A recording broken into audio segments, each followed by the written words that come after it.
Hey folks, it's Aaron here in the Beansprout shop, and we have a pretty interesting instrument to come back to show you today. This is the Wayfinder. So we built this instrument in 2019, and its purpose was to get passed around from person to person all around the world and have them play it and hang out with it and do what they want with it, and then pass it on to the next person. So this is the shipping crate I built for it, and you can see it's covered in all the stickers and shipping labels from all the people, and it probably needs a repair. I pulled a couple of the screws out already. Yeah, we built this in 2019, and the idea behind the Wayfinder is someone in Polynesian culture who knows how to get from island to island. We built the Wayfinder as a traveling thing as well. This box holds the hard case, but also in here is something else that's pretty special, which we haven't seen in 3 years, I believe, right, Nicole? Mm-hmm. This is a journal, kind of like a passport that we made to go with the Wayfinder. So right in there at the beginning is the Wayfinder song by Daniel Ward, and all the musicians who get it do it. We've got Daniel Ate the Sandwich had it for a while. We've got, let's see. Oh yeah, she wrote a song with it, and there it is.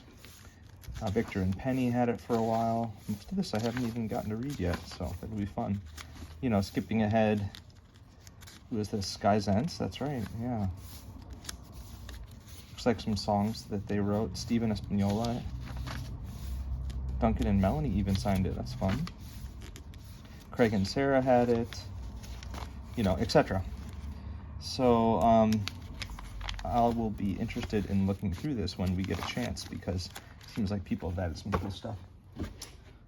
Yeah, so the reason it came home, we actually haven't seen it here in the shop. When was it back here again, Nicole? 3 years ago. 3 years, so we haven't seen it in 3 years. So we think there's a crack in the top, so I'm gonna check that out right now. Here's the case with everyone's stickers on it, which is pretty fun.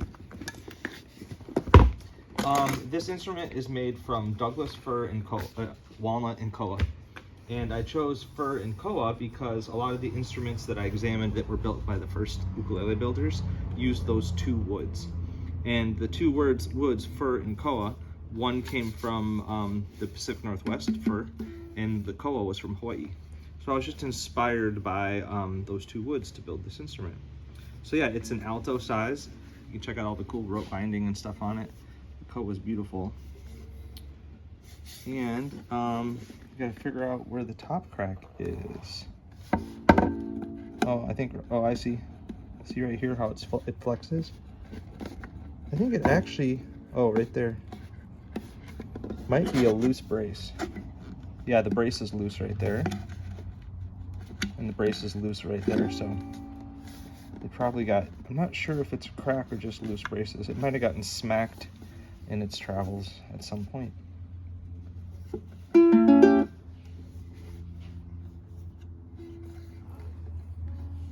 So we'll figure it out and get it back into our musicians' hands.